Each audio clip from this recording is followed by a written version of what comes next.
Hey there guys, it's been a while. Look at it. Hi. I remember when you made your first appearance and I'll create unboxing with a kitten. And he's so cute. He doesn't seem so sure.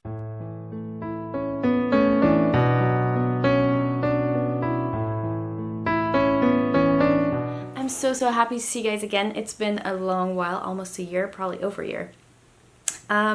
So last year I had a goal of making at least a video a month on BookTube. That didn't happen for various reasons. But now I'm back. Harry's back. He likes my seat, so he takes it over as soon as I get up. And I want to share with you the first books I've read in 2021. So the first books I've read, so that means in January and February, are books I'm actually quite happy I read because I read a variety of books. Usually I tend to stick to YA fantasy, and YA fantasy, and YA fantasy. So I'm really happy to say that actually that genre is a minority on the books I've read this year because I'm making an effort to read a variety of books, a wider variety of books, because I do own quite a variety of books and I want to just delve into more genres overall. So let's get to it. The first book I read this year was a travel nonfiction book written by Sam Heughan and Graham McTavish, who play in the series Outlander, and that is Clanlands. I actually did a double thing with this one. I listened to the audiobook whilst I was reading it because they narrate the audiobook, and it's so much more fun because I feel like you really listen to them tell the jokes and tell their journey throughout Scotland as they were filming their TV series Men in Kilts, which is now on Stars every week. I'm quite enjoying it. It's light and I get to mentally travel back to Scotland, which I've been missing these last months, this last year. So I actually quite enjoyed it. But I do think I would not have enjoyed it as much if I were just reading it. So definitely at least go with the audiobook or both. I highly recommend the audiobook. It's much more fun and entertaining because, well, you just hear them. It's fun. The next book I read was the YA fantasy I was talking about, and that is Sorcerer of Thorns by Margaret Rogerson. Lots of people have been telling me to just read it because I've had it on my shelf for quite a while, and it's all about magical libraries and books. And I really liked the magic system. I liked the fact that it was, yeah, you had a magical library and the books are more than just objects. They have a life of their own. And I also appreciate that this is a standalone YA fantasy because a lot of YA fantasy tends to be duologies and series. So I really like that, and I felt it was just what was needed. I mean, I would have enjoyed another book, but it is not necessary, I feel. So this is, I really enjoyed it. Definitely recommend if you're a book lover and you like magic and you like YA in general. So this is on your to-read list.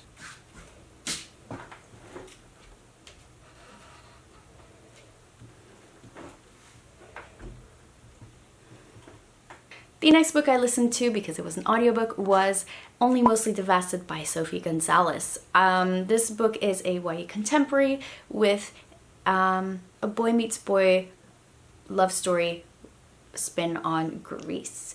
I really enjoyed this one. It was really cute. It has elements from Simon versus the Homo sapiens agenda, and it was nice. I found that this book was, and I mean this in the best possible way, even though it can be interpreted by some people as not being a compliment, but it was a fun light read in this light sense of uplifting and hopeful and fun. So not at all in the sense that it didn't require work to write it. Please do not think that, because I sincerely believe that to make a book feel like a feel-good book, you do need to choose the right words and have the right elements to do so. So I know a lot of work goes into it. I have the highest respect for all authors who manage to write even just a first draft, so let alone a publishable novel. So I really mean this in the best way possible. I've also been listening to other audiobooks, and unfortunately the thing is Goodreads doesn't count these as separate books because I'm listening / reading them as part of a collection of books, but I technically already read 2 of these books. So the first one being hi Harry. The first book being A Study in Scarlet, and the other one, The Sign of the Four, which are 2 Sherlock Holmes novels by Sir Arthur Conan Doyle. And I finished both of them. I really enjoyed them. I particularly enjoyed A Study in Scarlet much more than The Sign of the Four. I don't know why. There was something about the structure of that story in particular that I enjoyed compared to the other one so far. But so I finished both, but they still don't count as being read because they're part of the entire Sherlock Holmes collection.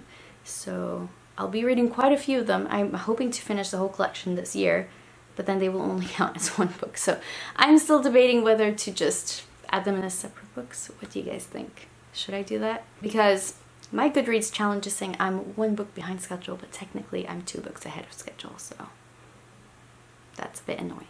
I tend to read books in the evenings, so I kind of hesitated before diving into the Sherlock Holmes novels because I thought I should save it for the summer holidays or something like that, because I thought it would require too much concentration, because a lot of classics tend to use vocabulary or sentence structures we don't tend to use every day nowadays. However, I thought it was really easy to get through, especially A Study in Scarlet. I did, however, get a bit confused when they switched from part 1 and to part 2 of the story, because suddenly we were in a new place, we were following new characters. I honestly thought my audiobook just skipped to a random story, and then I thought, no, it's actually that. Is it a random story that Sir Arthur Conan Doyle wrote that is not part of Sherlock Holmes? It took me like some listening to get the grasp of what was happening. But I did really enjoy it in the end. I really did. Let's get to the next book. And that was Everything Everything by Nicola Yoon. I've been debating whether to read this book for a while because I thought I already knew how the story was going to end. I knew where this was going. And so I didn't, because I thought, well, I don't want to read something predictable. It'll be boring. In the end, I saw, that it's not just a story. You see kind of like diary entries, blog entries from the character. So I'm like, okay, you know what? Just for the format, let's go into it. Turns out I did not know how it was going to end. I was very wrong. I didn't predict it correctly. So I actually really enjoyed it. It was very fun. I thought it was easy to read. Again, I mean this in the best possible way. I mean, there's some books that are just written in such a boring way. But here, I loved it, and it was just easy to read because the author knows what they're doing. Again, I mean this in the best possible way. So, yeah, I really enjoyed it. It's the story about this girl who is pretty much allergic to the world. So she's always lived inside her house, and I think only when she was a baby she might have lived in the outside world for a bit, but otherwise she's always lived inside because she's allergic to a lot of things in the world, and that could trigger her immensely and potentially be fatal. She's never gone out, never gone to school, she hasn't met many people, and then suddenly a new family moves in next door with a boy that she has her eyes on, and then the story begins. I honestly think it was really fun. I did watch the movie the same evening that I finished reading the book, thinking it was going to be fun to see how they tackled the story in the movie, and in a way it was, but also the movie just didn't do it for me. I think, unfortunately, there was something, and I don't quite know what it was, but there was something missing in the movie that just made the story just very linear. And it kind of fell flat for me, whereas I didn't have that feeling at all with the novel. So, I mean, it was cute, but I mean, I can't say I was very invested in the characters in the movie, nor did I at any moment feel afraid for the main character or anything. I didn't have many emotions. So for me, the movie just didn't quite cut it. It was cute, but that was it. Whereas I felt much more invested in the novel. I felt like I could connect much more with the characters. They felt much more... There was more depth to them in general. It's a good story. I really recommend this book, but don't read the movie first to judge this book, because for me, they don't compare at all. All right, next book. I read a self-help book, a self-development book.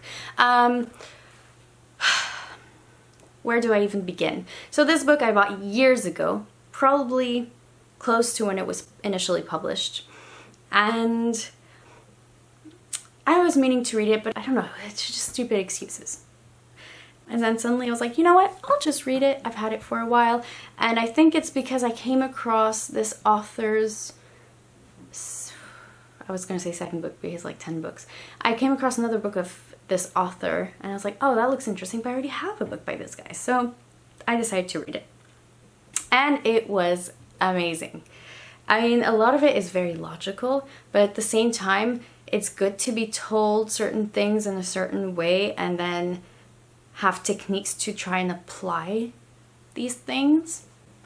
The book I read was The Miracle Morning by Hal Elrod. So, this book, I mean, look at that. All things I need to take note of.